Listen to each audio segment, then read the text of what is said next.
When Earth refused to kneel.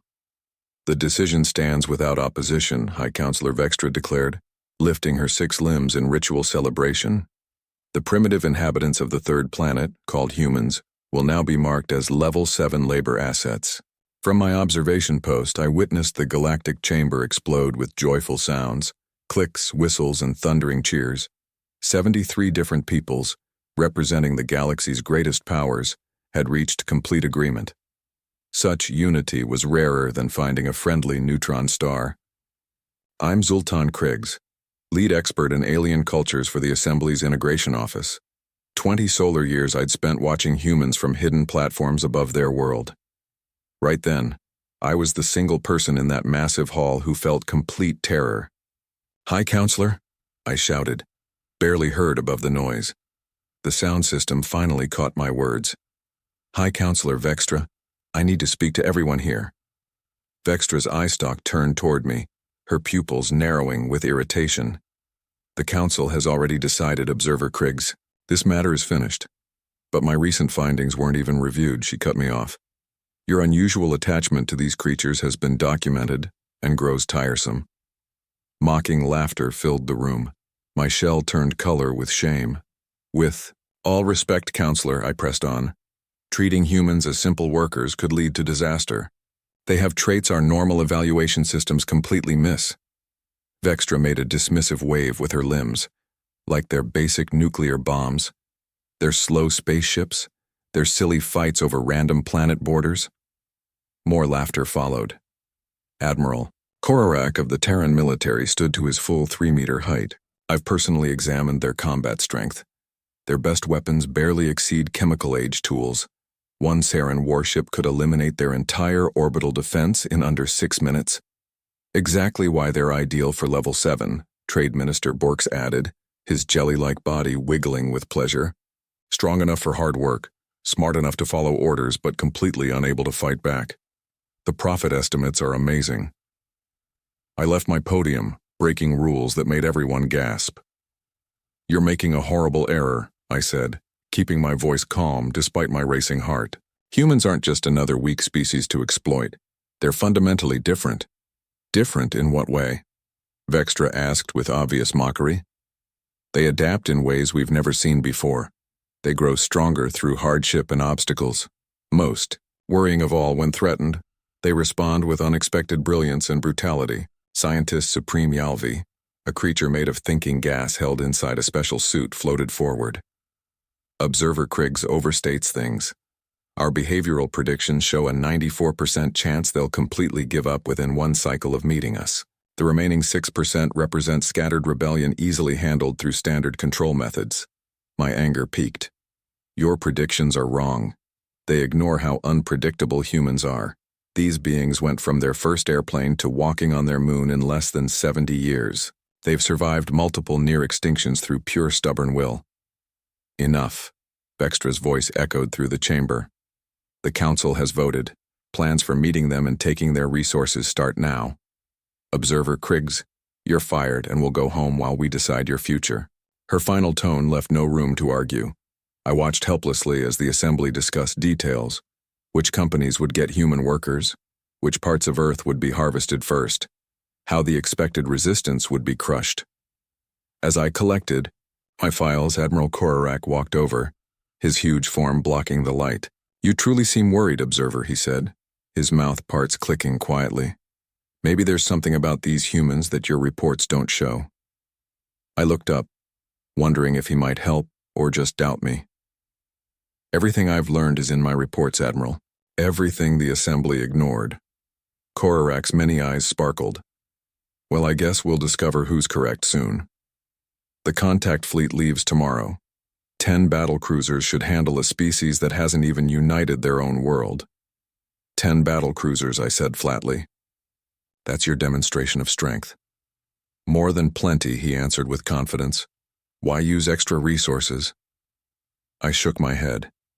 "Admiral, when humans feel danger, they don't hide. They strike back with absolutely everything. What they lack, they'll create, copy, or take." Cricggs made the Sarin version of laughter. Sharp, rapid clicks. You describe them like legendary fighters, not primitives still burning ancient fuels. Don't worry, observer. This will be the easiest victory in assembly history. As he left, I couldn't help muttering under my breath, "That's exactly what terrifies me." 3 months later, I sat home watching news feeds with growing worry. Earth's invasion had started just as the assembly planned, or so early reports suggested. The humans received the standard demand: surrender and accept your place as level 7, or face total destruction. The assembly's propaganda displayed human leaders looking properly shocked and scared. What the broadcasts hid, but my secret sources showed, was what came next. My message system beeped, an encoded file from an old friend still at assembly headquarters. Inside was one video marked "Secret," initial human reply. The footage showed a human woman apparently leading one of their nations, standing before a simple recording device. Her face showed zero fear, only icy resolve as she answered the assembly's threat. To the so-called Galactic Assembly, she started, her voice unwavering. "We, Earth's united governments, have heard your demands. Our answer is simple: absolutely not." She paused, then spoke with remarkable calm. "Throughout history, humanity has faced endless threats: disease, warfare, natural catastrophes. Every time we've not just survived but become tougher. We won't surrender our freedom, our worth, or our destiny to become slaves for alien rulers. You might have better technology and weapons we can't match yet.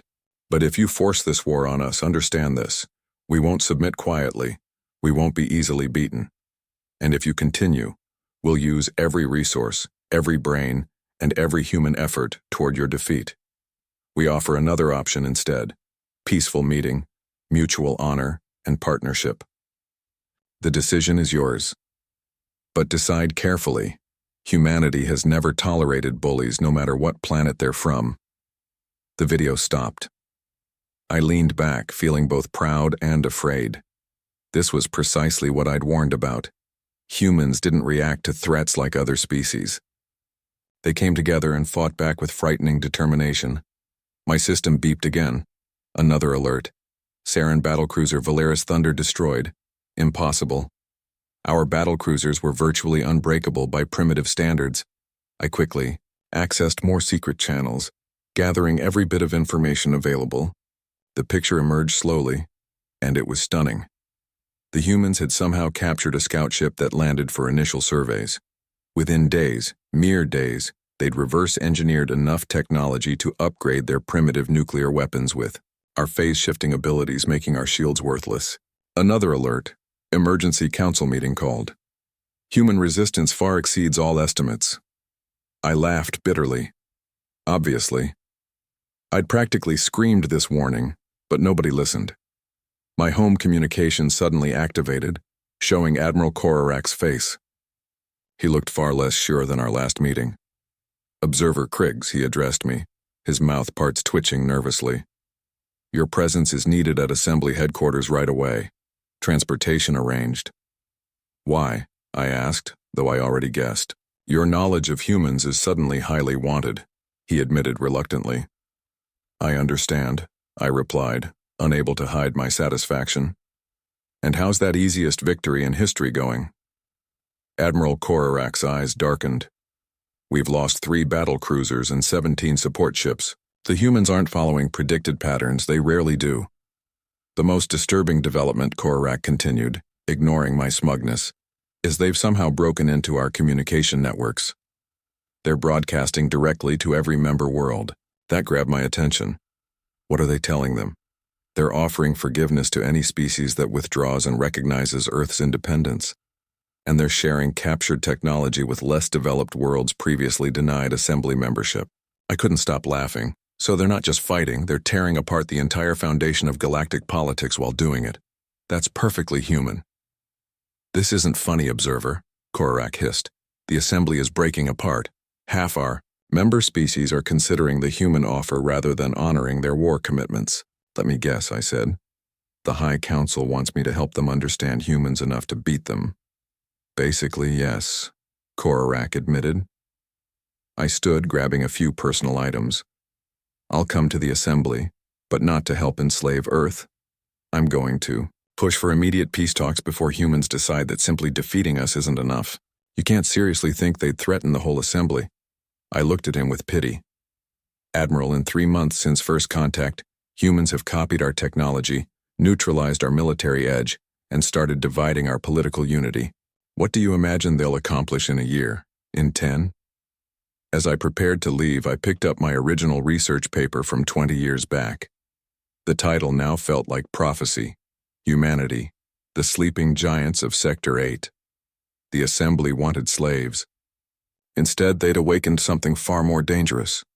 A species that didn't understand surrender, that thrived on challenge, and that was now extremely, extremely angry. And I was about to tell them I warned you in the most professional way I could manage.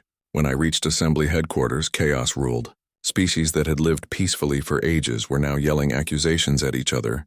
The Grand Assembly Hall, normally a model of cosmic diplomacy, had turned into something like a human sports event. Minus the organized chanting and expensive snacks, High Counselor Vextra saw me entering and immediately slithered over, her normally perfect shell showing stress damage. "Observer Cricggs," she said, managing to sound both desperate and superior at once. "How gracious of you to help during this temporary difficulty." "Temporary?" I repeated, glancing at the main screen showing at least 20 assembly ships either destroyed or captured. "That's an interesting way to describe the situation, Counselor. We underestimated certain elements of human flexibility," she admitted stiffly. I fought the desire to say something extremely rude. "You ignored every warning I gave for 20 years. But yes, underestimated works too." Before Vextra could answer, the main communication system activated. Every screen in the room displayed the same picture, a human male wearing what looked like a hastily altered assembly uniform. Behind him stood various humans, each wearing pieces of different assembly species clothing and technology, adapted for human bodies. "Greetings, assembly representatives," the human started. "I'm Admiral James Harrington of the newly formed Earth Defense Force. I'm speaking from the bridge of the gas Valaris Thunder, though we've renamed it Humanity's Reply." A collective gasp echoed through the room.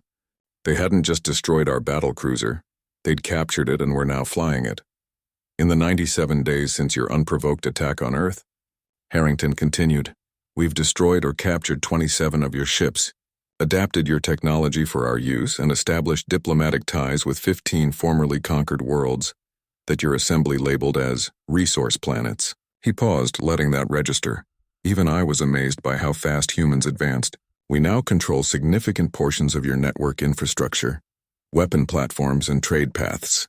We could continue this fight until your assembly completely dissolves," his expression hardened. "Or you can accept our conditions." Vextra stepped forward, visibly struggling to stay composed.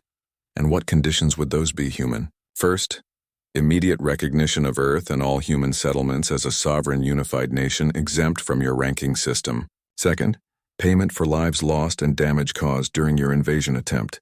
Third, the destruction of your species ranking system and the freedom of all Level 7 worlds." Outrage exploded throughout the room. Vextra raised her limbs for quiet. "These demands are absurd. You're one primitive world against the combined power of 73 advanced civilizations. Are we?" Harrington actually smiled. "Check your alliance numbers again, Counselor. And while you're at it, check your communication security. We've been broadcasting this conversation to every world in your assembly. On cue, the chamber's data screens updated showing 39 assembly species had already withdrawn from the war or were signaling their intention to follow. You have 6 Earth hours to respond," Harrington concluded. "Choose carefully." The transmission ended, leaving shocked silence. Admiral Korarak spoke first. How have they done this?" All eyes turned to me. For the first time in my career, I had the Assembly's complete attention. "I tried to warn you," I said quietly. "Humans don't think like us. Where we see impossible obstacles, they see problems to solve. Where we respect limits, they ignore them through sheer stubbornness." I walked to the chamber's center, addressing everyone present. "You wanted to enslave a species that turned atom-splitting into both terrible weapons and life-saving power. A species that explored their entire planet when they barely controlled fire. A species that looked at the emptiness of space and decided, yes, we should go there." Vextra's eye stalks drooped in defeat. "What do you suggest, Observer Cricggs?" "Accept their conditions," I said without pause. "Be thankful they're offering conditions at all, and then prepare for a completely different galaxy." As the assembly leaders argued among themselves, my private communicator buzzed. The message showed an unknown source, but I immediately knew its origin.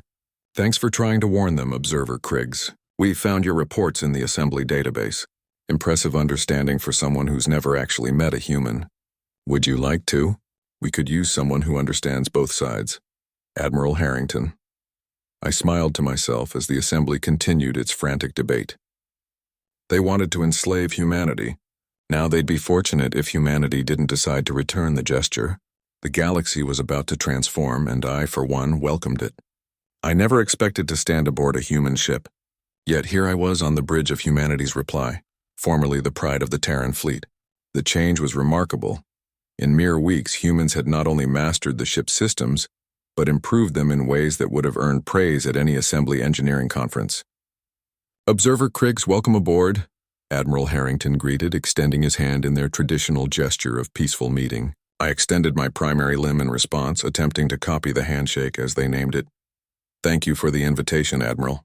Though I'm no longer officially an observer, the assembly removed my title shortly after I suggested accepting your conditions. Harrington grinned. An expression I was learning meant amusement rather than threat.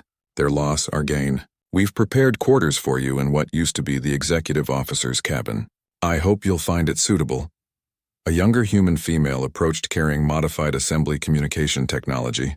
Admiral, we've intercepted another distress message from the Proxian sector. 3 more assembly worlds voting to join the Earth Coalition. Excellent work, Lieutenant Kazuki, Harrington replied. Add them to the briefing for tomorrow's diplomatic summit.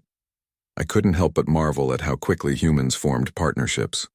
In just 6 weeks since the assembly reluctantly accepted their conditions, humanity had established diplomatic relations with 47 worlds.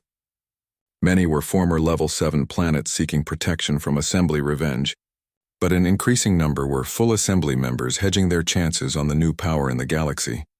You seem impressed, Harrington observed, noticing my expression. Baffled might be more precise, I admitted. The assembly took centuries to build its alliance. You've created a rival power structure in less than 2 standard months. Harrington shrugged, another uniquely human gesture. Turns out when you treat other species as equals instead of resources, they're pretty eager to work with you. Who would have thought? The sarcasm wasn't lost on me. Most assembly species evolved in conditions where rigid hierarchy helped survival. Working together as equals isn't our natural way. Well, adapting is humanity's natural way, Harrington replied. Speaking of which, there's something I'd like to show you.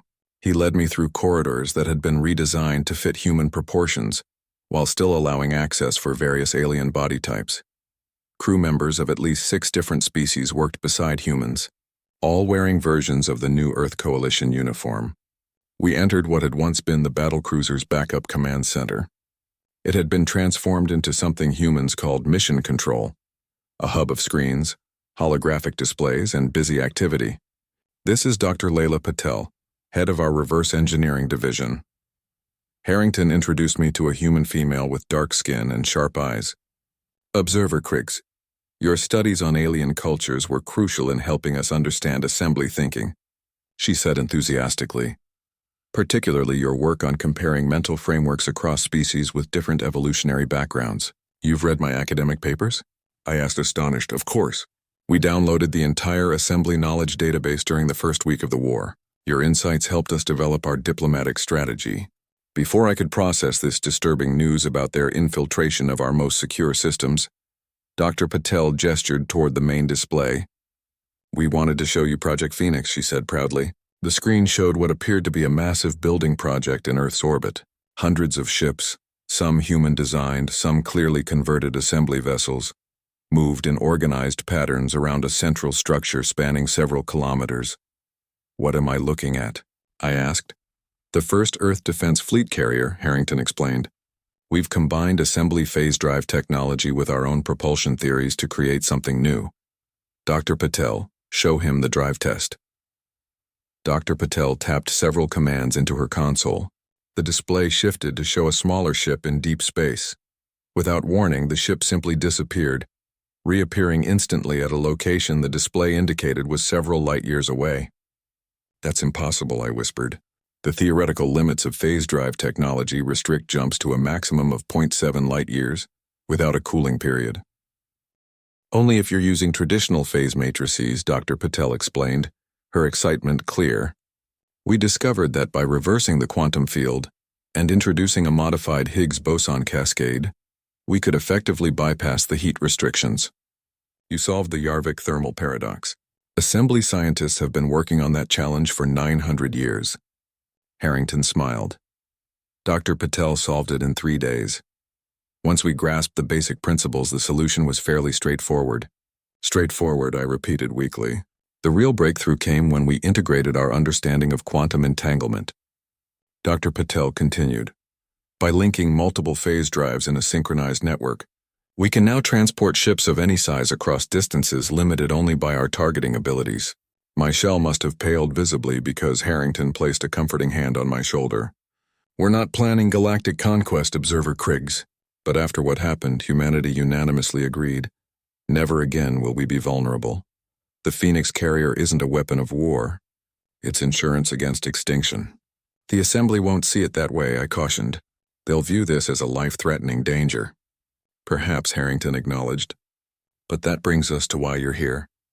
We need someone who understands both humanity and the Assembly, someone who can help build connections rather than weapons.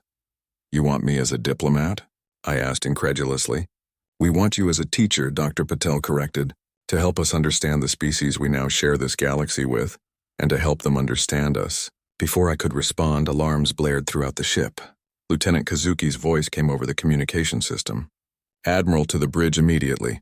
Multiple Assembly battlecruisers detected on approach vector. The bridge was a flurry of controlled activity when we arrived. Tactical displays showed 5 Assembly battlecruisers in attack formation, approaching Earth's defensive perimeter. Status report, Harrington demanded, instantly switching from diplomatic mode to military commander. 5 Saren-class battlecruisers, heavily armed. They're not responding to contact attempts, reported a communications officer. Coalition fleet status. Defense platforms activated. The prototype squadron is moving to intercept. Estimated arrival 3 minutes. I stepped forward.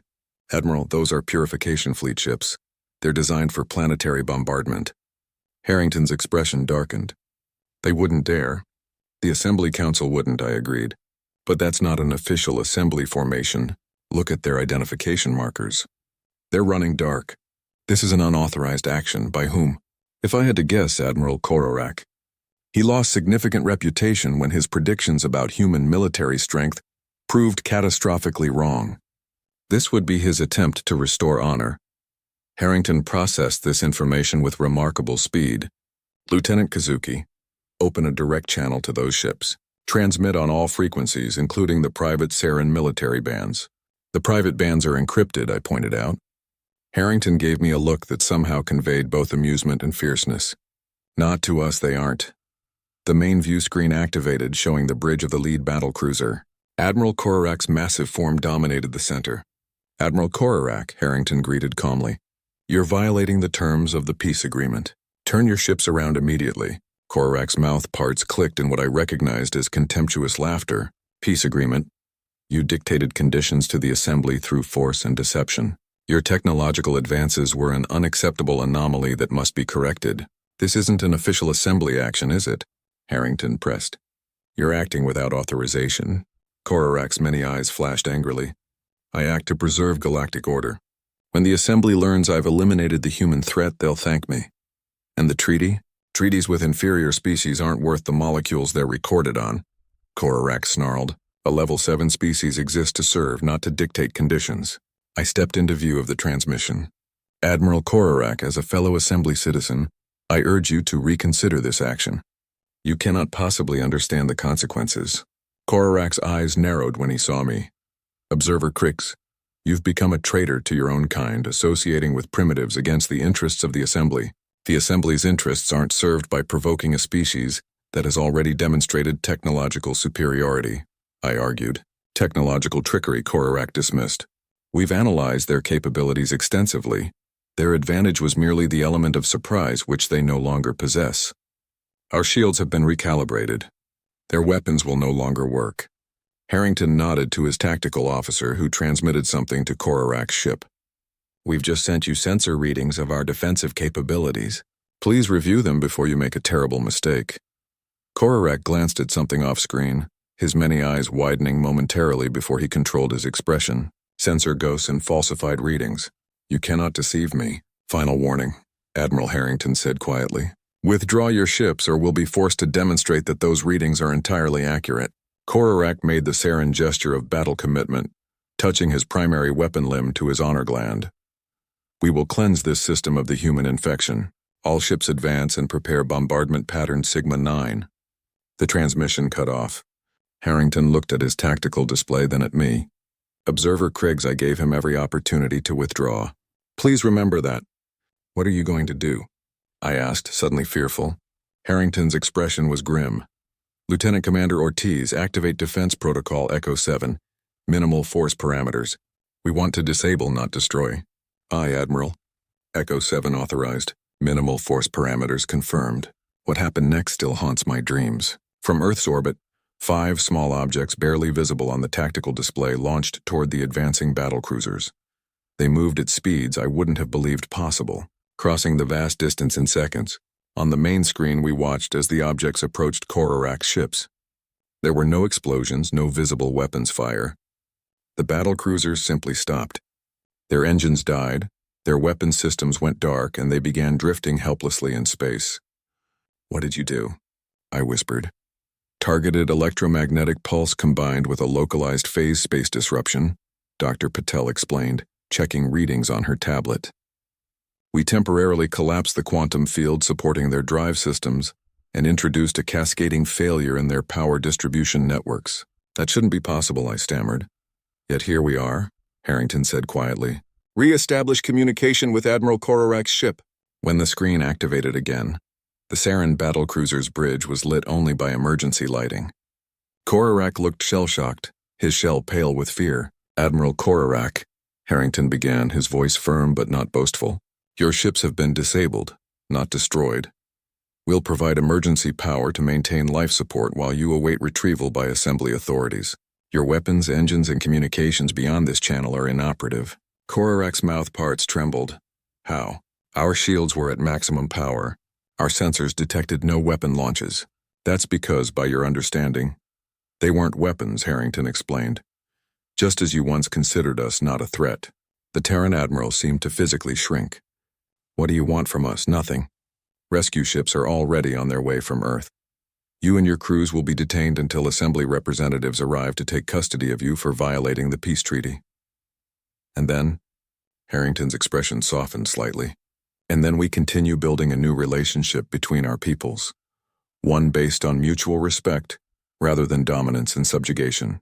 The Assembly will never accept equality with a former Level 7 species, Korarak insisted, though his voice lacked conviction. I stepped forward. They already have, Admiral. While you were planning this poorly conceived attack, 17 more Assembly worlds have signed independent treaties with the Earth Coalition. The old order is changing whether you accept it or not. As the transmission ended, Harrington turned to me. Will there be others like him, unwilling to accept the new reality? I considered this carefully, undoubtedly. Change is difficult for most Assembly species. Our civilizations value stability above all else. It's why we stagnated technologically for ages while maintaining the illusion of superiority. Then we have work to do, Harrington said. Dr. Patel, accelerate the cultural exchange program. Observer Cricggs. I'd like you to prepare a comprehensive briefing for our diplomatic corps on the psychological barriers we'll face with each Assembly species. Admiral, I said hesitantly, may I ask something that's been troubling me? Of course. You could have destroyed those ships easily. You could likely destroy the entire Assembly fleet if you wanted to. Why show such restraint? Harrington looked thoughtful. Throughout human history, we've learned one consistent lesson. True power isn't about dominance. It's about having choices. The ability to destroy isn't impressive. Any sufficiently advanced civilization can do that. But choosing not to destroy when you have every reason and capability to do so, that's what makes a civilization truly advanced. He gestured around the bridge where humans worked alongside members of other species. We don't want to rule the galaxy, Observer Cricggs. We just want our place in it as equals, not servants or masters. As I looked at the disabled battle cruisers on the view screen, I understood something profound about humans that my decades of research had never fully captured. Their greatest strength wasn't their adaptability or their technological ingenuity, though those were formidable. It was their capacity to imagine a different kind of future than the one history seemed to dictate. The Assembly had voted unanimously to enslave humanity. Now those same species were pleading for mercy, for understanding, for inclusion in humanity's vision of the future. And remarkably, humans were granting it. One standard year later, I stood beside Admiral Harrington in the newly built Galactic Cooperation Council chambers on neutral territory, a space station orbiting a previously unclaimed world. Representatives from 112 species filled the chamber. Most former Assembly members, along with 27 species previously classified as resources and denied representation. Distinguished representatives, Harrington began. 1 year ago we faced each other across a battlefield. Today we meet as partners in creating a more just galactic community. The chamber erupted in approving sounds from 100 different biological communication systems. I watched with pride as the first resolutions of the new council were proposed. The permanent abolition of the species classification system, the establishment of technological and cultural exchange programs, and creation of mutual defense protocols. During a brief break, High Counselor Vextra approached us, her once arrogant manner replaced by cautious respect. Observer Cricggs, she greeted me, using my old title as a courtesy. Your predictions about humanity proved remarkably accurate. Thank you, Counselor, I replied, though I failed to predict just how quickly they would transform our understanding of galactic politics. Vextra turned to Harrington. Admiral, while many in the former Assembly still struggle with the rapid changes of the past year, I must acknowledge that humanity has shown unexpected wisdom in victory. Harrington smiled. Not wisdom, Counselor, just historical perspective. Humans have made enough mistakes on our own world to recognize that dominance creates only temporary stability. True security comes from cooperation, an unusual philosophy for a species that possesses such overwhelming military advantage, Vextra observed. Perhaps that's precisely why we hold it, Harrington replied. Power reveals character, Counselor. It doesn't create it. As they continued their diplomatic exchange, I reflected on how profoundly the galaxy had changed in a single year. The rigid hierarchy that had defined interspecies relations for ages had given way to something new, something imperfect and occasionally chaotic, but vibrant with possibilities. The Assembly had sought to enslave a species they considered primitive, only to discover they had instead encountered the greatest catalyst for change the galaxy had ever known, and I, a once obscure expert on alien cultures who had spent decades trying to warn my people about humans, now found myself in the remarkable position of helping build bridges between our civilizations. As the council session resumed, Admiral Harrington took his seat beside representatives of former enemies, now partners in governance. He caught my eye and gave a small nod of acknowledgement. I nodded back, thinking of the human expression he had taught me, one that seemed to perfectly capture both humanity's response to attempted enslavement and their approach to rebuilding the galactic order. The best revenge isn't just surviving, it's thriving in a way your enemies never imagined possible. The Assembly had voted for dominance and received education instead. They had sought slaves and found teachers. They had expected submission and discovered partnership.